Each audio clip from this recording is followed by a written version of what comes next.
What's up, everybody? Welcome to a brand new episode of Part of the Problem. I am Dave Smith. He is Robbie the Fire Bernstein. We're back from Dallas. What a fun weekend we had, huh, Rob?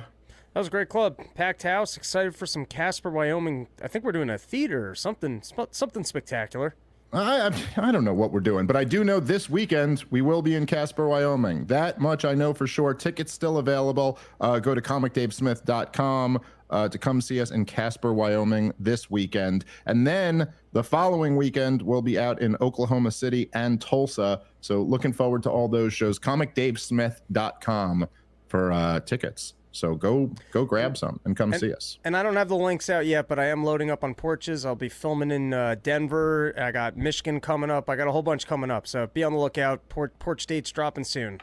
Hell yeah. All right. So we've been hanging out this weekend and talking about some of this stuff, Rob. But of course, our schedule is, Thursday night's not the best time to do stuff for us, because then we're off until Monday. Yeah, if someone could tell Kamala. Yes. If we could, maybe. I think that's what she's trying to duck the part of the problem heat that she's going to get. I understand. It's good strategy. It is. So, of course, on Thursday night, Kamala Harris gave her first interview since she's been running for president. It is remarkable that this is actually the strategy that they're going with. They are truly running a Joe Biden campaign, but just with someone else in a year where there isn't a global pandemic. So they're the same, without the same excuses, but the same strategy of essentially, we're not running a campaign. That's basically Kamala Harris. It's like, okay, Kamala Harris is in. Now, the traditional norms would dictate that the Democratic candidate won their primary. That is different this time around. She did not win a primary. She's not had a vote casted for her. And typically, presidential candidates run on something. They typically have something that they're running on. That's also different with Harris. She is not running on her 2020 presidential campaign, and she's not running on Joe Biden's administration. She's just running on nothing. That's the Kamala Harris campaign in a nutshell. And I got to say, as depressing a thought as this is, not the worst strategy. Not the worst. It's better than her trying to explain an agenda. That's for sure. And she does benefit from this thing in a way. I mean, listen, it's terrible and it's not a good sign for the country, but in a weird way, she is able to position herself as like, hey, I'm just some lady. It's Donald Trump versus some lady, and let the media tell everybody about how amazing and exciting and joyful, and let them handle all of that shit. And in a weird way, she kind of benefits from it because, and this is kind of what's strange here. Her presidential campaign for 2020, which was really in 2019 when she was running that campaign, it did so bad that it's not even a blip on the radar. I mean, this was a presidential campaign where she dropped out before the first contest in Iowa. She didn't really even run a campaign through the campaign. She just kind of pretended to run and then had to drop out because nobody got on board with her. And Tulsi nuked her off the debate stage, and then she was gone. So it's not like, let's say, for example, let's say Bernie Sanders. Let's say Bernie Sanders in 2020 was trying to walk away from raising the minimum wage and universal health care and tuition-free state colleges, like the pillars of what he ran on. Let's say he ran that campaign in 2016, and then in 2020, he was like, no, I'm not for any of those things anymore. He never could have gotten away with that because that campaign made such an impact. He ran the campaign all the way up to right before the convention. He went through almost every single primary. I think every single primary he was in the campaign for. So it's not you can't just back off of that, because it's almost like those issues are branded with Bernie Sanders. That's a part of who he is.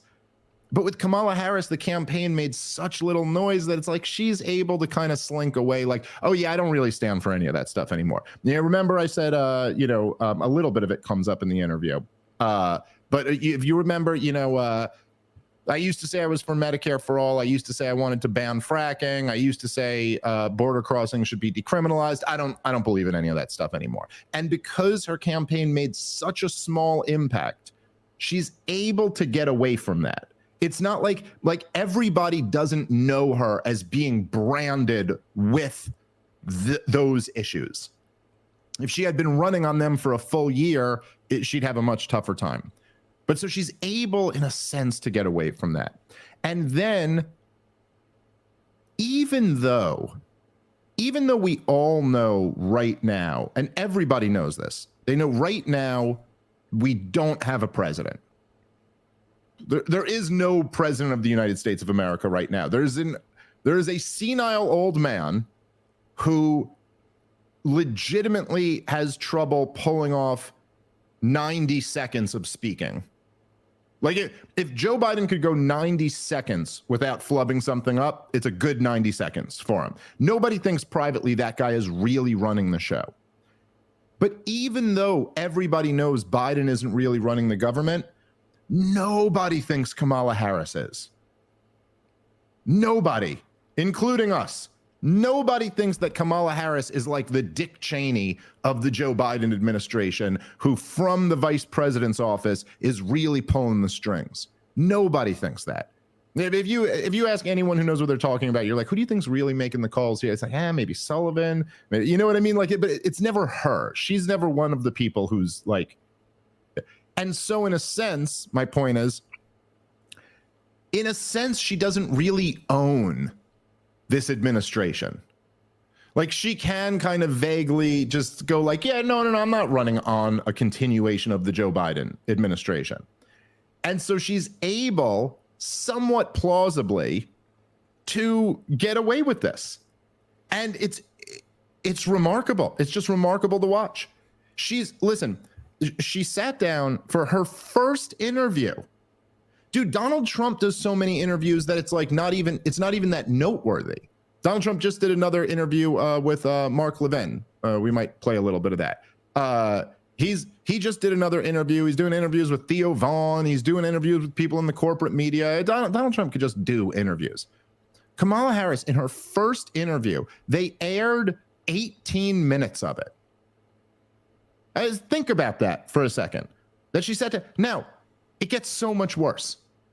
Not only did she do 18 minutes, she did it with a partner, with her vice president. So take that 18 minutes of time now that she's got to fill, and you split it up, like 9 minutes each. Except there's also time when the interviewer's asking questions. So, I don't know the exact number of time that Kamala Harris spoke for, but it's in 5 minutes. Something like 5 minutes is what she got. With Dana Bash, the most sympathetic, person for the Kamala Harris campaign. So she sat down after not giving us anything since she's been running for president.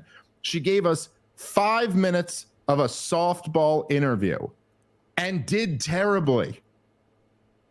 She could not pull it off. She could not just do a decent job for the few minutes that she was speaking. It did. I'm curious to get your thoughts. We're going to go through some of the interview here. It did certainly, at least for me, reinforce your understanding of why they're trying to avoid her doing these type of interviews. It's pretty obvious, even from just the few minutes of questions that, if the questions were not given to her already before the debate, they were easily predictable. Let's just say that there were no questions that were asked that weren't you obviously would have been game planning for that. There was very obvious questions, and she just could not pull it off. It was unbelievable. While you're talking, it's kind of what you were saying in theme last week with the machine, and it's basically deep state presidency where we can all pretend like this lady's in charge. Just vote the deep state back in, and then we can all clap for ourselves that we got a lady in who's not actually going to run the show. Well, or you that's better right. hope not. Yeah. Well, look, I mean, right. Yeah, maybe it would be worse. But look, with Joe Biden, there's several things that were revealed from Joe Biden's political collapse. And one of them is that, look, obviously, like after that debate and his subsequent interviews, it was very clear Joe Biden he's just deteriorated too much to be able to run for president. But you got to imagine, right? Nobody understood that deterioration more than the people who are around Joe Biden. It's not like us where we just see what is publicly available. These guys are in meetings with him. Like if we're all just being real, the people who are around Joe Biden all day long, every day, they've clearly seen how bad it is, and they've known for quite a while. And so the other thing that's kind of revealed from the Joe Biden experience is that was never an issue for them. The fact that the president of the United States is cognitively impaired, that's quite fine with the powers that be. Now, they may have been upset that they were like, oh, he's so bad that he can't actually win an election, and they clearly don't want Donald Trump to get back in there. But it does kind of let you know that, look, nobody, not one powerful person has come out and said anything even indicating, right? Like when you found out Joe Biden was too senile to run for president, none of them have gone, well, we got a real problem here because if he's senile, he can't be president until January. It was till January 20th, we get a new president, and this guy is clearly, he's not up to debating someone. If he's not up to debating someone, he's not up to doing interviews, then he's not up to the job. The job is way more difficult than that. You know what I mean? And so it lets you know that actually the people who are the most powerful in our system are quite happy with not having a president. They're like, yeah, let us just run this. That's fine. And so, right, that lets you know. And that seems to be, if you couple that with how Kamala Harris is running her campaign, it's like, yeah, that's what they're going for here. It's another 4 years of just not having a president. And yeah, you're right. Kamala Harris certainly wouldn't be the one who's in charge. I guess I can't overstate, as somebody who does what I do, how crazy it is that she cannot pull off a 5-minute interview with Dana Bash. Like she can't pull off just saying 5 minutes worth of stuff that you go, oh, that sounds about right. That's pretty good. She can't. I mean, in this world that we're in, we do 3-hour-long shows a week. I do tons of interviews. And I've done so many over the years that I couldn't possibly even like quantify. Like, I don't even know what the ballpark number is. Hundreds, thousands, a ton. And we do like these long form shows. I mean, how crazy is it that like the new kind of like the new world of big shows, like at least just say the ones I do, right? Where there's like millions, the shows where like millions of people watch. Rogan, Tucker, Tim Pool, Patrick Bet-David, just did Flagrant with Andrew Schultz. These are all like 2 to 3 hours long. I think my longest with Rogan was like 3 hours and 40 minutes. There's, me and Schultz just did 3 hours the other day. Patrick Bet-David's always, I think, 2 hours and change. Tim Pool, about the same, 2 hours and change. How insane is it that we live in this information economy where in order to be like say a successful voice in the podcast space, you have to be capable of doing multiple 3-hour-long interviews. Let's say, I don't know, at least several a quarter. You know what I mean? I at least do like 2 or 3 of those every few months. And yet that's not demanded from the people who want to be the commander-in-chief of the most powerful military in the history of the world. Like, wouldn't it just, given like the technology that we have, where the landscape in this kind of world is, wouldn't it just be like the most logical conclusion that, I mean, I'm just saying something reasonable, something like maybe once every other month, Once every other month, the candidates would be required to sit down for like a real 3-hour grilling with an opposition interviewer. You know what I'm saying? Like, doesn't this just sound like it would be such common sense that this would have to happen? And yet this chick stumbles in a few minutes with a softball, with the easiest questions. I thought it was interesting, some of the questions that Dana Bash asked, and that she brought up some of the lies that they've already been caught in, and basically said, hey, would you like an opportunity to address this? And they basically said, no, we will pass on our opportunity to clarify. Thank you for having us on. It was almost like that for most of the interview, where it was kind of like, hey, I'm going to bring up a thing that's somewhat controversial about you and then give you the floor to spin it in any way you want to. Here you go. And she'd go, yeah, well, that's just silly stuff. And like, just have nothing. I think the most telling, well, you had Tim Walz was grilled, not even grilled. Grilled would be the wrong term. Hi, would you like an opportunity to clarify the comments you made in regards to being at war or holding weapons of war? Whatever his dumb statement was of pretending like his military service was more than 18 years of a paycheck, followed by, hey guys, lucky for me, I've been around long enough that when we're actually going to war, I'll just take my retirement check. So good luck to you. And I hope you have as good of a career here as I did, that, if they ask you to actually do anything, you can just leave. And so they asked him about this, and he just goes, I would never disparage other people of the military. That wasn't the question. No one said that you were disparaging other people of the military. We're claiming that maybe you've stolen some valor here and claim that you had a better, or you did more with your career than you actually did. And he definitely has, by the way. I mean, there's been a few different instances where he's pretty clearly, I don't know if there's a clip of him actually saying like, I was a combat vet or I am a combat vet or something like that, but he's several times intentionally said things in a way that like make it sound like he's saying he fought in war, which he didn't.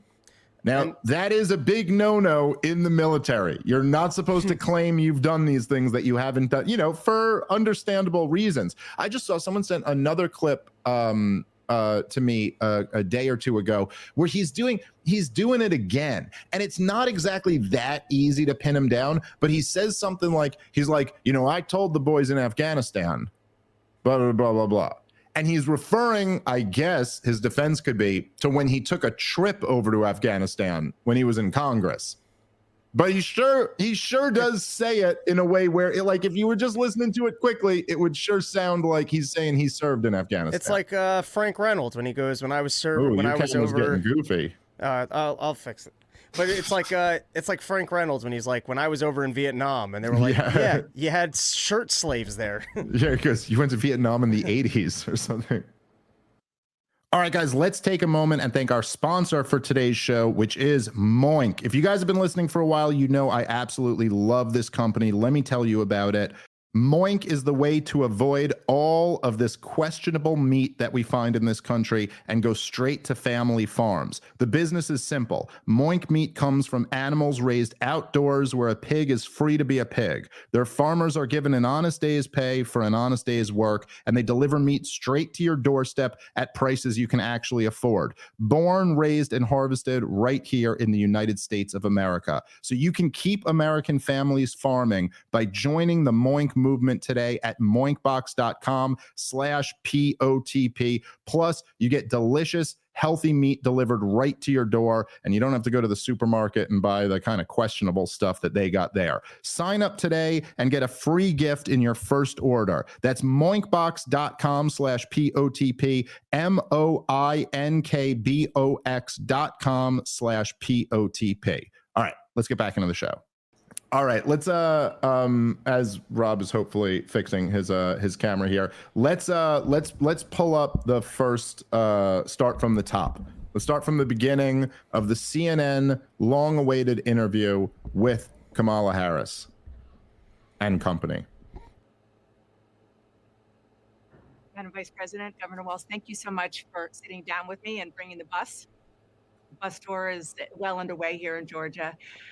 You have less time to make your case to voters than any candidate in modern American history.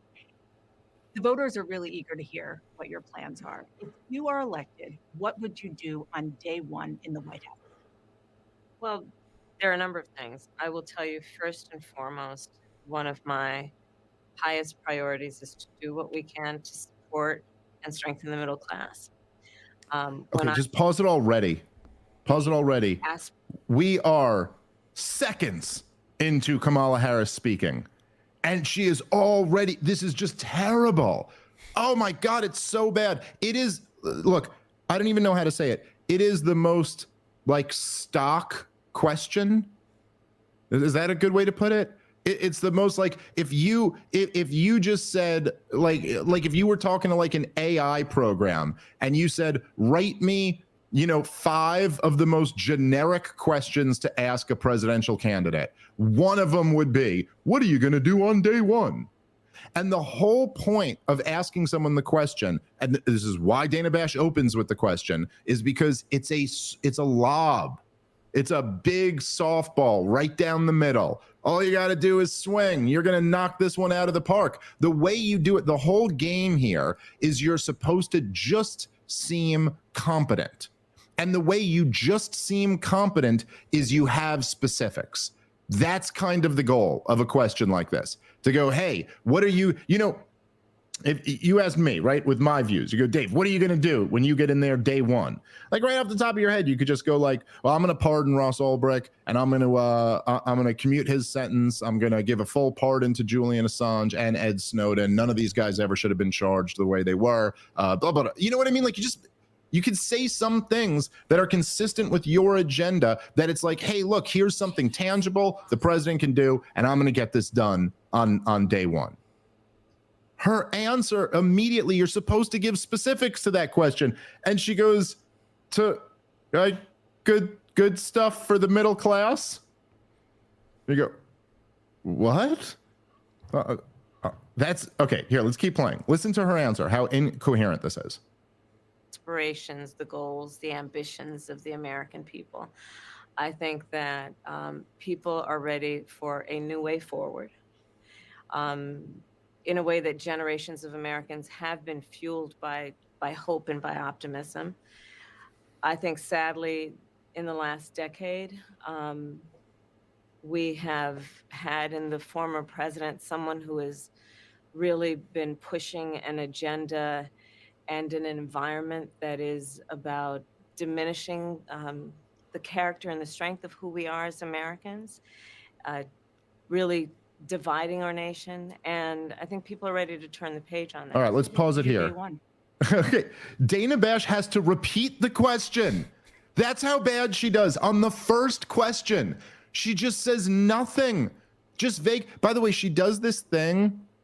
I'm sure you noticed this, Rob, but it's like one of her techniques, and this, of course, is at the center of the Kamala Harris strategy here, is that she has nothing to say. She has nothing to say.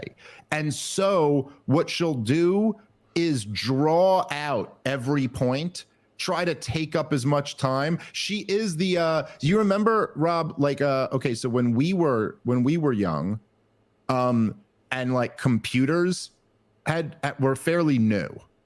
And like writing a paper on a computer was kind of a new thing in our generation. I know for you young people listening out there, that sounds crazy, but people used to always like figure out like what font would take up the most space.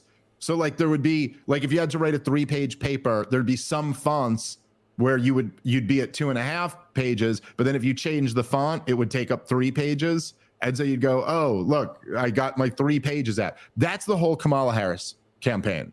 And she's like, how big can I make the font? What font can I put this in that gets me through here? And this is why she repeats synonyms. She'll use 3 words that all mean the same thing. You know, the hopes, the goals, and the aspirations of the American people. Like, okay, like, was it really necessary to say all 3 of those things? No, but it's because you don't actually have anything to say. Over the last 10 years, Donald Trump has really pushed a program and a climate and a culture and an environment of downplaying the best of America. It's like the question was day one. The whole point of that is that you give specifics. And then Dana has to just repeat the freaking question. All I'm saying, man, you can't overstate this. Imagine you're finally doing an interview.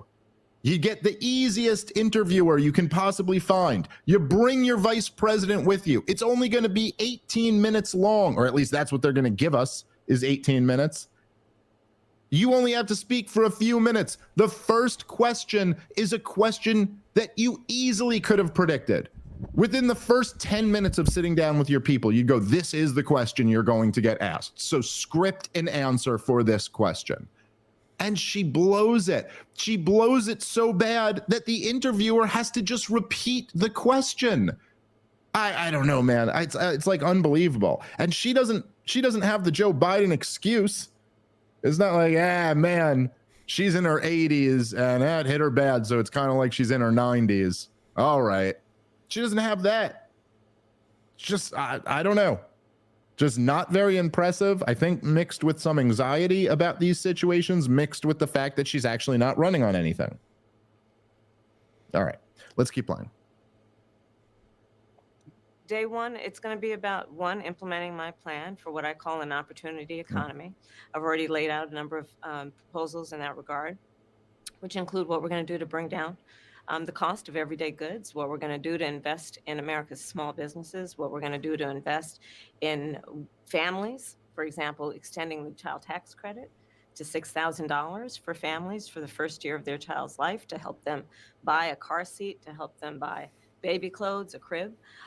There's the work that we're going to do that is about investing in the American family around affordable housing, a big issue in our country right now. So there are a number of things on day one. What about you? Okay, let's again, this is, even when she's asked the question again, all of this, look, it's just vague nothingness. Invest in people and enhance the child tax credit. I mean, she listed off 3 things that are, I will say, as a dad, you do need all 3 of those things. Like, that's impressive. What did she say? Car seat, baby formula, clothes. You're like, okay, that's good. Those are 3 things that humans need when they are reproducing. But she didn't like explain the plan, and all of these things are just vague. Investments in the middle class, tackling housing costs, the affordability of the economy. It's like, okay, you've said that, like, you've broadly mentioned issues. There's nothing about what your plan is or what you're going to do. And by the way, none of that was a day one answer. These were all things that you'd need legislation from Congress for. Day one should be like, what executive orders are you going to write? What, like, what with the power of the presidency can you alone do?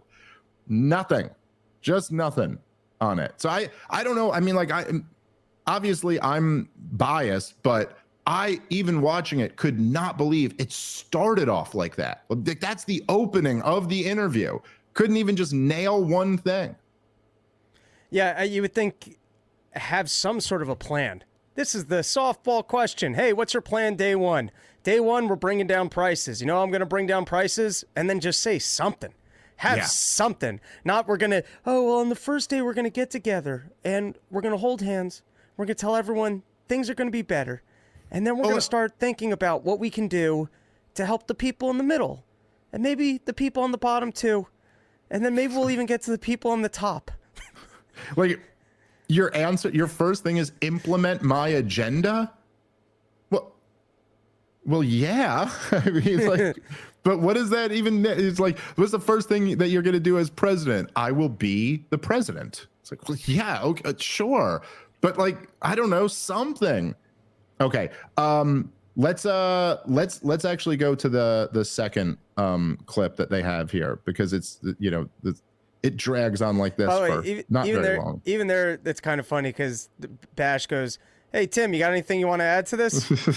you want to cover for dummy over here?" And then it is like, it is kind of like a thing where it's like, all right, well, now go to you. Can you crack something? Can you get on base? Because nothing from there. And then he basically, it's just a "I'm with stupid" sticker. That's it. And just goes, "I'm here for whatever she's going to do. I'm on board with it. It's exciting stuff." Yeah, All the there you things go. she said we're not actually going to do and bribe families with the $6,000 tax credit and whatever else she said, I think is great. All right, guys, let's take a moment and thank our sponsor for today's show, which is Babbel. If you want to learn a new language, the best way is to uproot your entire life, drop yourself in the middle of a new country, and figure it out from there. But if you're not ready for that, you can still learn a language the next best way, and that is Babbel. Speak like a whole new you with Babbel, the science-based language learning app that gets you talking. Wasting hundreds of dollars on private tutors is the old school way of learning a new language, but Babbel's 10-minute lessons are quick, they're handcrafted by over 200 language experts, and they're ready to get you talking your new language in 3 weeks, because talking is the key to really knowing any language. Babbel is designed by real people for real conversations. Babbel gets you talking. Babbel's tips and tools are grounded in real life stuff you'll actually need. Everything is focused on conversations, so you'll be ready to talk wherever you go. I've heard nothing but great things about Babbel. I've always wanted to learn another language. I might have to check this out myself. There's studies from Yale, Michigan State University, and beyond. They continue to prove that Babbel works. One study found that using Babbel for 15 hours is the equivalent to a full semester at college. And with over 16 million subscriptions sold, Babbel's 14 award-winning language courses are backed by a 20-day money-back guarantee, so there's no pressure. And here's a special limited-time deal for our listeners. Right now, you can get up to 60% off your Babbel subscription, but only for our listeners at babbel.com/problem. Get up to 60% off at babbel.com/problem. That's BABBEL.com/problem. Rules and restrictions may apply. Babbel.com/problem. All right, let's get back into the show. All right, let's go to the second clip. Another issue, big one, is immigration. As Vice President, you were tasked with addressing the root causes of migration in southern countries and Northern part of Central America. the northern part particular, of Central America that deals with, that affects the southern border of the U.S. During the Biden-Harris administration, there were record numbers of illegal border crossings. Why did the Biden-Harris administration wait 3.5 years to implement sweeping asylum restrictions? Well, first of all, the root causes work that I did as vice president, that I was asked to do by the president, has actually resulted in a number of benefits, including historic investments by American businesses in that region. The number of immigrants coming from that region has actually reduced since we began that work. But I will say this, that Joe Biden and I and our administration worked with members of the United States Congress on an immigration issue that is very significant to the American people and to our security, which is the border. And through bipartisan work, including some of the most conservative members of the United States Congress, a bill was crafted, which we supported, which I support.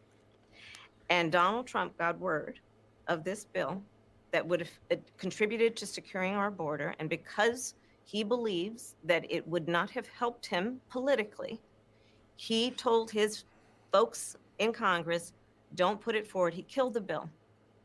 A border security bill that would have put 1,500 more agents on the border. And let me tell you something, the Border Patrol endorsed the bill. And I'm sure in large part because they knew they were working around the clock, and 1,500 more agents would help them. That bill would have allowed us to increase seizures of fentanyl. Ask any community in America that has been devastated by fentanyl what passing that bill would have done to address their concern and a pain that they've experienced. So you would push that legislation. Can we take this again? apart? Yeah. Let's pause this for a minute, because it is worth taking apart, because this is, and I will say, she, on the Kamala Harris curve, she reasonably at least answered that question, and she's got at least the talking point memorized. This is what they're going with. It is, sorry, you go ahead. I'll jump in with my thoughts. We've talked a bit about this before. Okay. First is the fact that they don't mention the framework of the question is very forgiving and that they don't talk about parole in any capacity, which was one of the big tools by which they got a lot of people over the border, kept them out of detention centers, and incentivized people to come into the country. The question was, over the 3 years that you were in charge, why was it as high? And she doesn't address that. She basically says, well, towards the end, we were able to fix it.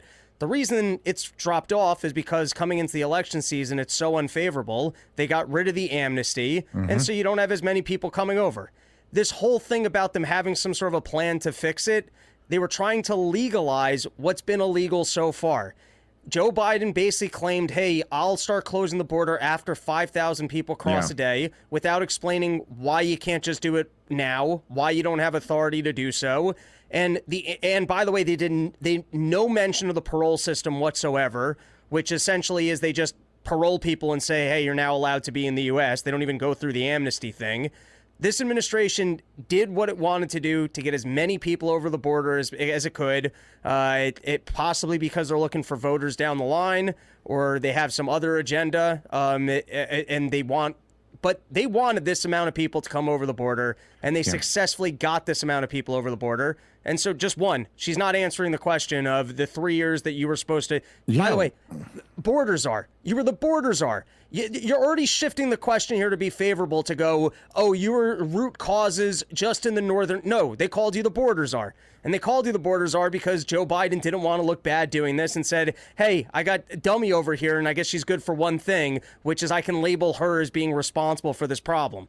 That's why you were given the title. So just to put a button on. Okay, yes, sure. Sure. No. Go ahead. No, I'm just saying it was already a favorable question that you didn't ask her about the borders are thing. You're not mentioning parole. So you're already kind of giving a turn saying, all right, giving her the opportunity to say, well, I had a more limited position and it worked in year 3, without actually addressing, well, what about parole and what about amnesty, and why is it that you guys lied about the 5,000 person limit, and what happened here? So the whole thing is what bullshit. it is that, and this is something we've like extensively broken this down. I think people who listen and watch this show will kind of know this by now, but there is a very easy to detect difference between an actual tough interview, when the corporate press actually has the knives out for someone, and what this is, where it's designed to give the appearance of, hey, I asked you the tough question. But of course, as you've pointed out there, Rob, precisely, she's not actually asking the tough question.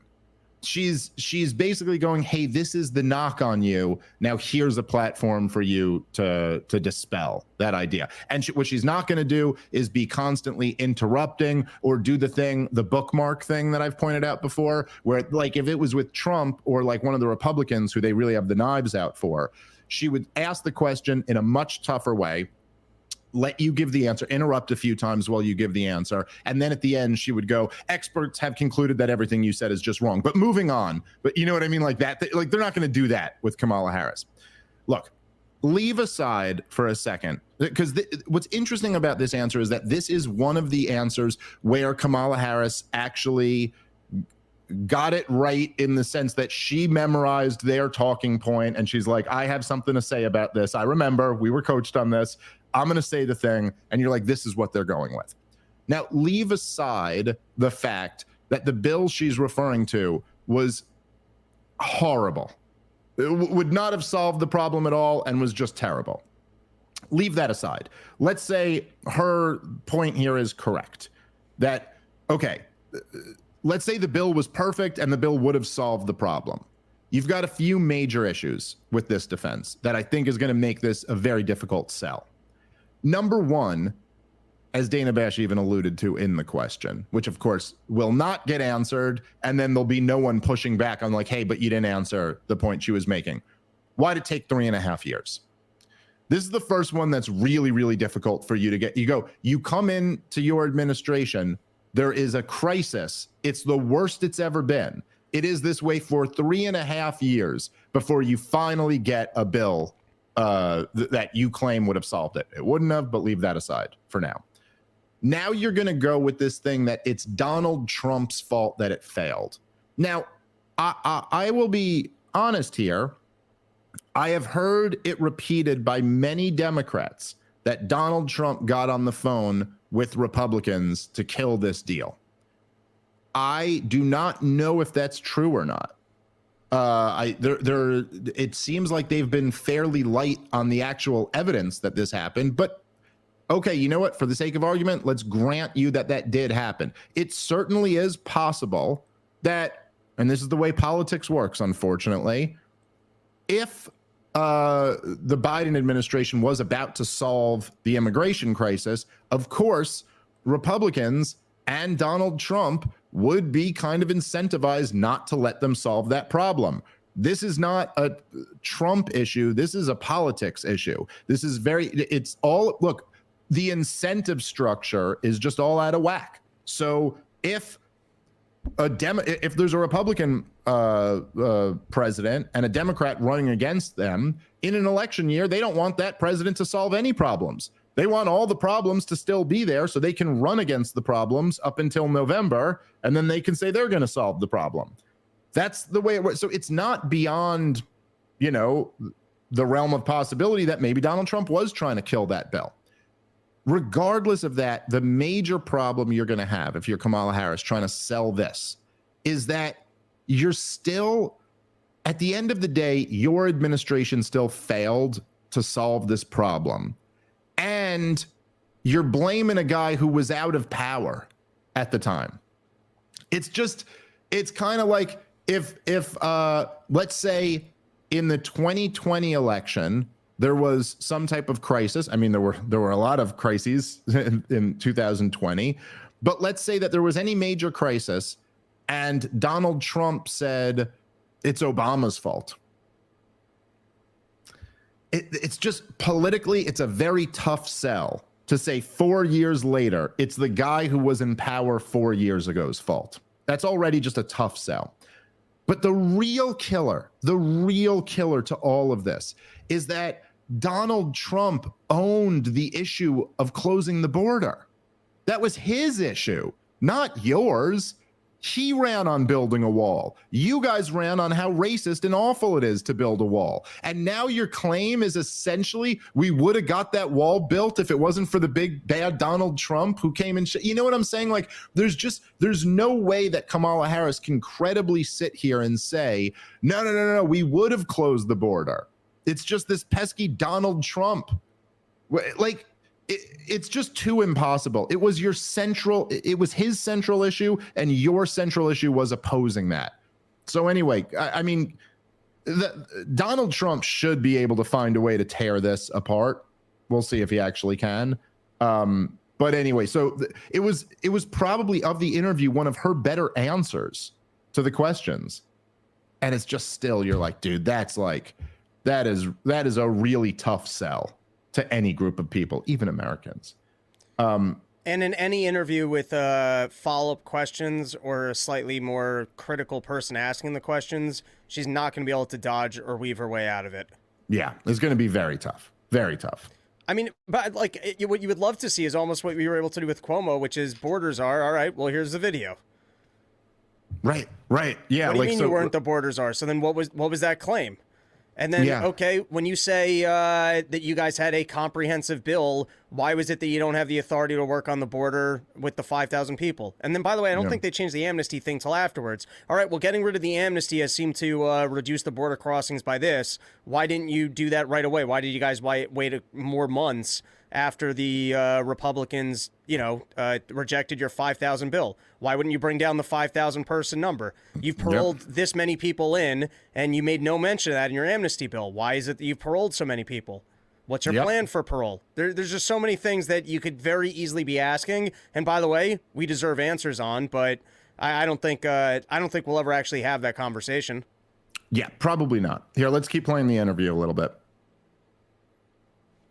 Not only push it, I will make sure that it comes to my desk and I would sign it. Just one other question about something that you said in 2019 when you first ran. There was a debate. You raised your hand when asked whether or not the border should be decriminalized. Do you still believe that? I believe there should be consequence. We have laws that have to be followed and enforced that address and deal with people who cross our border illegally. and there should be consequence. And let's be clear, in this race, I'm the only person who has prosecuted transnational. You got to pause criminal again. organizations. I'm sorry. I didn't catch this the first time, but that doesn't answer, would you prefer that it's decriminalized? It's in other words, unbelievable. the question was, conceptually, do you think that we should just have an open border and anyone should be allowed to come in because we need to be nice to everybody? Now, how does that play out? Whatever. We don't even need to go with follow-up questions. Do you think that we should just have an open border? And her response was, well, at the moment it's illegal, so I would enforce the fact that it is illegal. And by the way, I'm the one person that knows how to enforce illegal stuff because I was a prosecutor, but while I was president, I tried to get or vice president, I was a part of administration that tried to get as many people over as possible. But that's quite a pivot from the actual question of, do you believe that this should be decriminalized? Well, I think it needs to be enforced because it's not. It's literally like if I was like, if I stood up and I go, hey, I think marijuana should be decriminalized, which I do. And it is for the most part, I think in most places these days, at least when you walk down the street, sure smells like it is.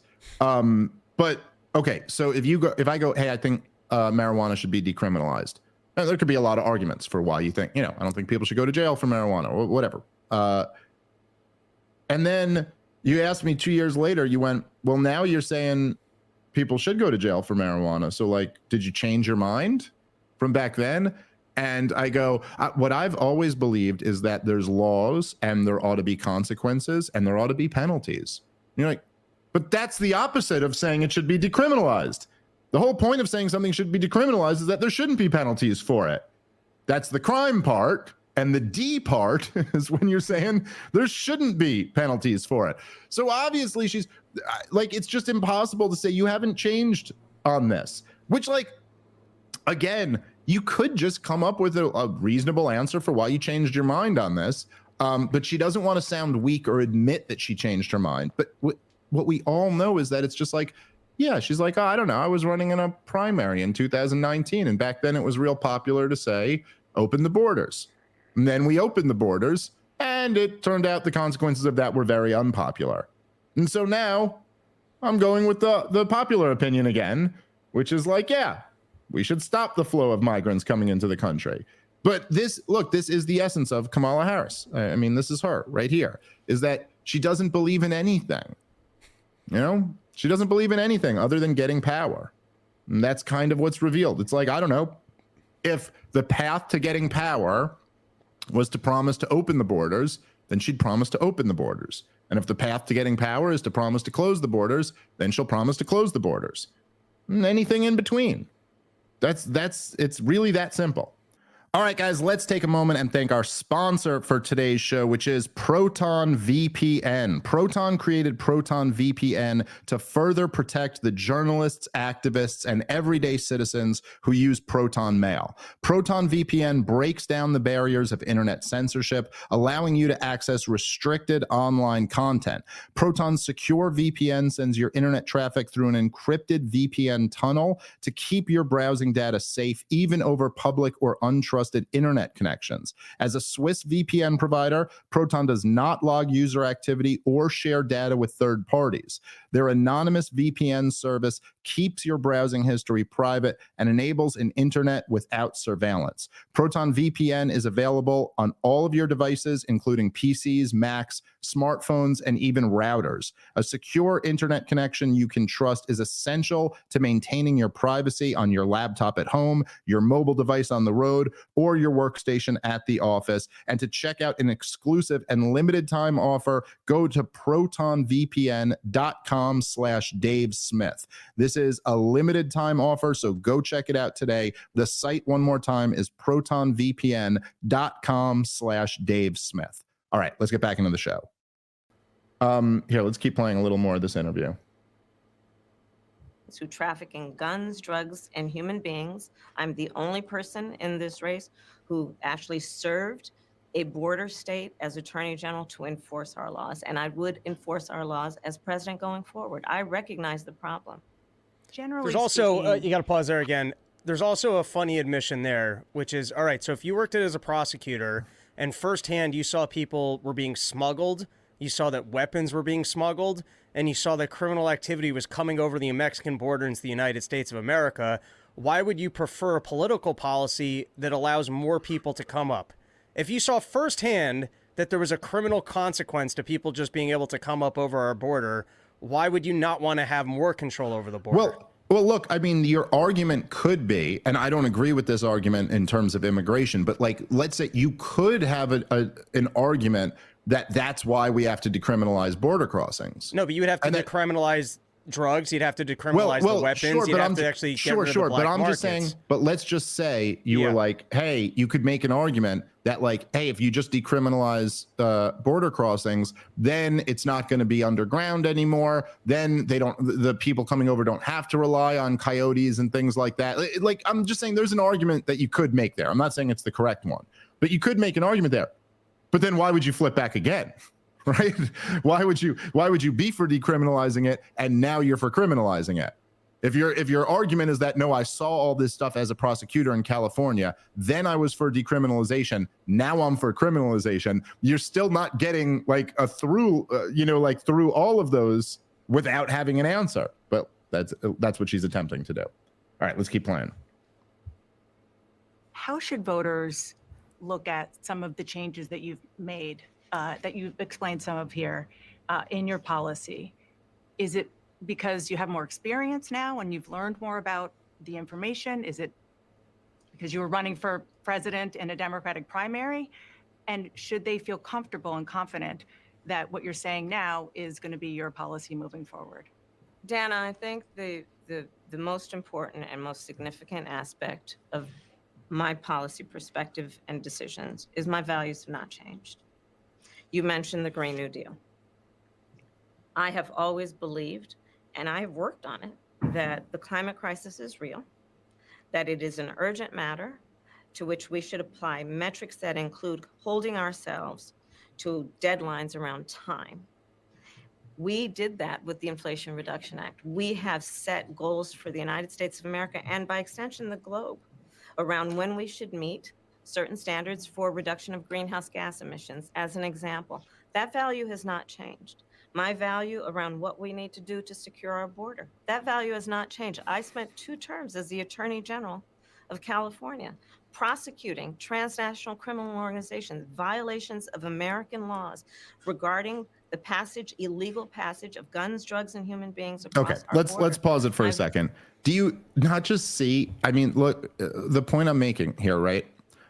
That she is doing an interview here for a few minutes, right? Like if you do all the math of how long she's actually talking in her first interview, it's a few minutes. And do you see the way she's repeating herself? Making the same point that she just made, like in this few minutes? Like you can't be like, people give me shit sometimes if I'll go on Rogan and I'll make a point that I've made before on Rogan. Like I made it like 4 years ago. And then it comes up again and it's like, yeah, I don't know, dude, I don't know. We've done 85 hours since then. I don't even remember that I made this point here. But it's like, 5 minutes I repeated myself. Shit, I shouldn't have done that. In those 18 hours, I shouldn't have repeated myself for 5 minutes of them. She's repeating herself in a matter of a few minutes. And then like I said before, the techniques where she just uses filler. She just says more words than are necessary so she can be like, is that font good enough now? Did I fill 3 pages? Like she literally says we have to have metrics and deadlines around time. If you use the word deadline, do you think it's necessary after that to specify that it'll be around time? It won't, Rob, it won't be one of those timeless deadlines that you're used to, right? One of my favorite things about the word deadline is that it already has built into it an assumption that this exists in the context of time and that a time will be embedded in said deadline. You don't need to say a deadline attached to time, but she does this constantly, and it's all to just get away from the bullshit, which is that she's clearly changed her position on these things. You used to be for the Green New Deal, now you're not for the Green New Deal. Talk to me all day about deadlines for time, but that's different. And you can't just say, oh, we passed the Inflation Reduction Act. That was basically the Green New Deal. It's like, I don't know. It sure sounds like from the name of that bill that it was supposed to reduce inflation. Now, you got a pesky little problem that inflation rose after the bill was passed. So you had an increase in inflation. So now we're supposed to look back at a bill and still call it the Inflation Reduction Act, yet brag about how it tackled climate change, AKA made things more expensive. I don't know. Any thoughts, Rob? Yes. Well, for starters, I love her. The interview name. Her name is Dana Bash. Dana or Dana. I don't know how you say it. Well, okay. We should be able. That's a white name. We should be able to get it right. But I like that. I think Kamala gets it wrong and calls her Donna, which is just funny for being the person making a stink out of how people pronounce her name. I've always called her Dana Bash, but I might be saying it wrong. Well, Camelot calls her Donna, which is funny. And then also, Dana does a nice thing where she goes, is it experience? She gives her the answer to go, yes, I've learned a lot in my last couple of years of what the American people are looking for. And as I want to make sure that I'm representing them, and then that's why I have this new position. But what she does here is, I already forgot. What was the question about? It was about the Green New Deal. Right. Her values have not changed. Right. It was about all the flip-flopping. But it's incredible to go, my values haven't changed. So wait, now you want to implement policy that doesn't represent your values? Why is that your goal? So you're going to go through all the process of becoming president. You think you've got better ideas for how we should work everything, but you're not going to implement the ideas around your value. And then how are the voters supposed to know, so what policy will you implement? So if you had values a couple years ago that you said were deeply profound to you and people like those values, should they not be voting for you because you won't be implementing policy around those values? Well, the thing is, look, I mean, if I'm going to be a stickler here, look, you could argue that your values haven't changed and your policies have. Like that can happen. I mean, like I've changed my mind on a lot of issues over the years, and I think I could say my values didn't change, but my positions changed. Like you could say, like my value is always that, like, you know, my values are that we do what's good for people, or that we have human flourishing, or that we whatever. Then I used to think this policy was right, but now I think it's wrong. But that has nothing to do with the question. The question is, you used to support this policy, now you're against it. Why'd you change your mind? And so to just like make this like appeal to like vague values, like, okay, fine. But the question is, why'd you change your mind? Like if you used to be for, you know, like loose immigration restrictions, and now you're for tighter immigration restrictions, I could say, well, my values haven't changed. I've always been for what's best for the country. But you'd be like, okay, but that's not the question.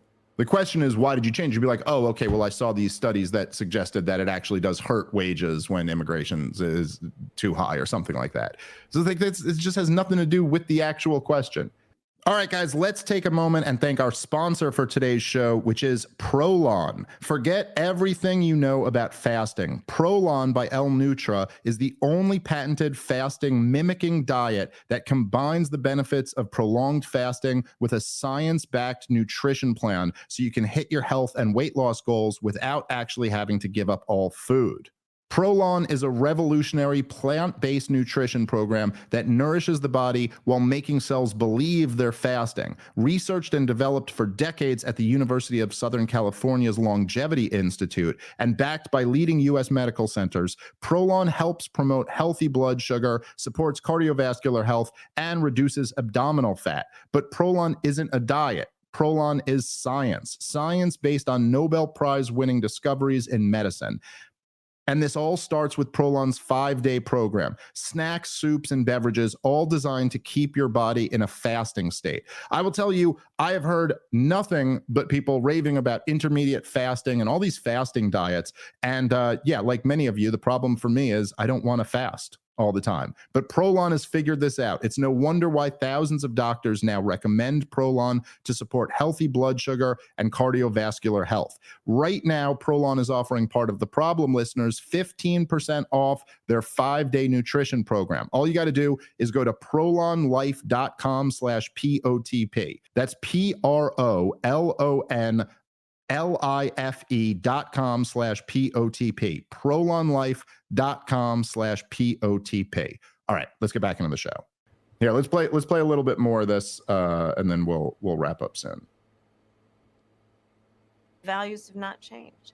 So that is the reality of it. And 4 years of being vice president, I'll tell you, one of the aspects to your point is traveling the country extensively. I mean, I'm here in Georgia. I think somebody told me 17 times since I've been vice president in Georgia alone.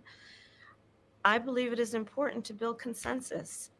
And it is important to find a common place of understanding of where we can actually solve problems. On that note, you had a lot of Republican speakers at the convention. Will you appoint a Republican to your cabinet?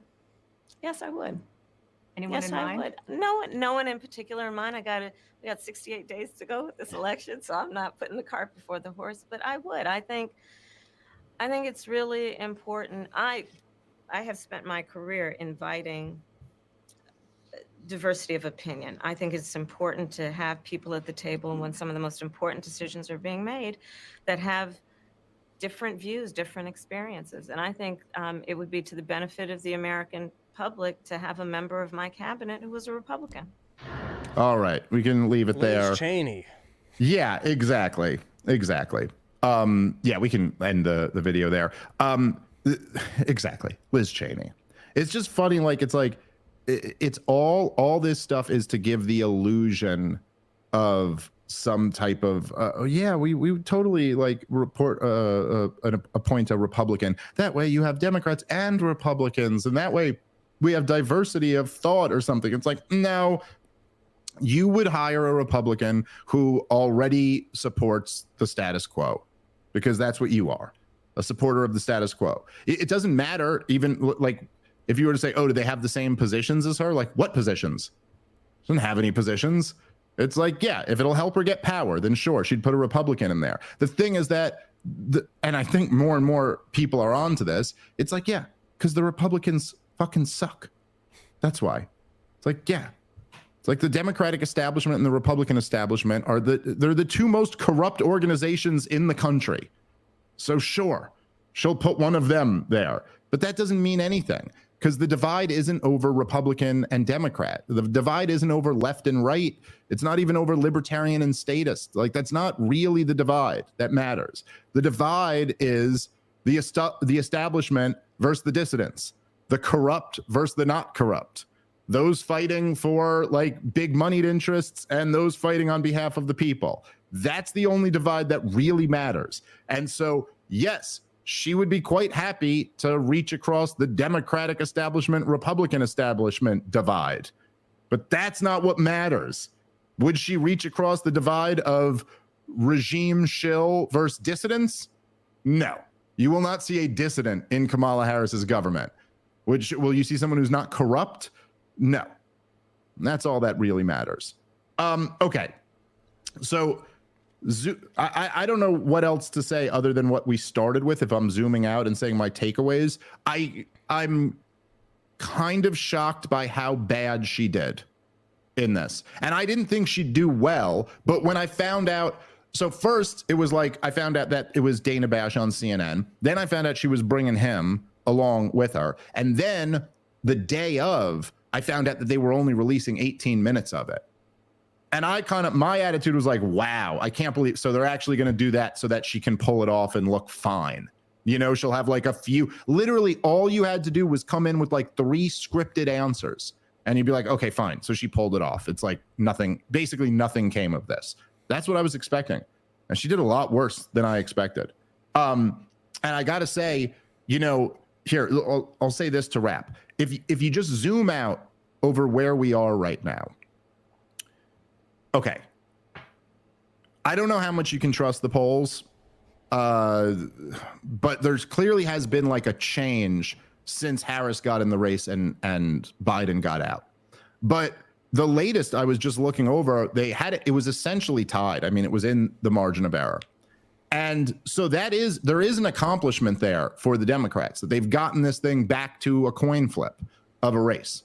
That seems to be the best indication. I would just say this, and this is why I would still say right now, assuming, you know, there's a legit election, assuming you know, assuming to some degree that we have free and fair elections or something close to that, I would say Donald Trump is still the real favorite right now. And I would say it like this. Donald Trump has always done better than he's polled. The point I make a lot. He was down in the polls to Hillary Clinton. He did better than he was polling. He was down in the polls to Joe Biden. He did better than he was polling in 2020. Against Joe Biden, due to what a disaster his 4 years have been and the fact that the guy literally lost his mind, Donald Trump, for the first time in one of these presidential elections, was up by a pretty substantial margin in the polls. At one point, he was winning every swing state, I believe. Now they've had this switch out, and now the polls have essentially returned back to better than typical for Donald Trump.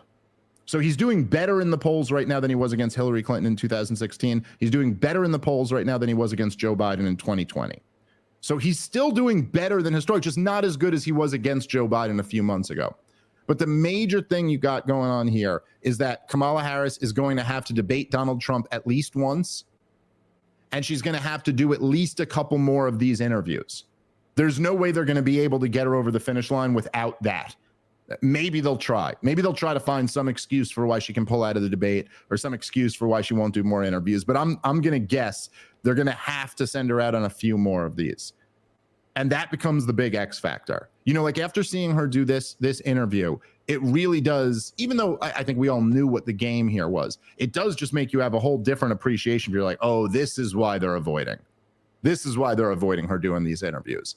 And a debate is going to be even tougher for this type of thing. So that being said, you know, that essentially, I think just analyzing the thing, that's kind of where we're at. Donald Trump is probably the slight favorite right now, and he's got some big opportunities for her to do damage to herself. So this will be fun to keep an eye on. But I think that'd be my analysis on the state of the race right now. And good luck in a debate. Mic's on or off, doesn't matter. Good luck, lady. Yeah, it's going to be tough. It's going to be tough either way. Okay. All right. That's the show for today. Thank you guys very much for watching. I appreciate you guys. Come out and see us in Casper, Wyoming this weekend. Comic Dave Smith for all those ticket links, and porchtour.com for all Rob's solo shows. All right. Catch you guys next time. Peace.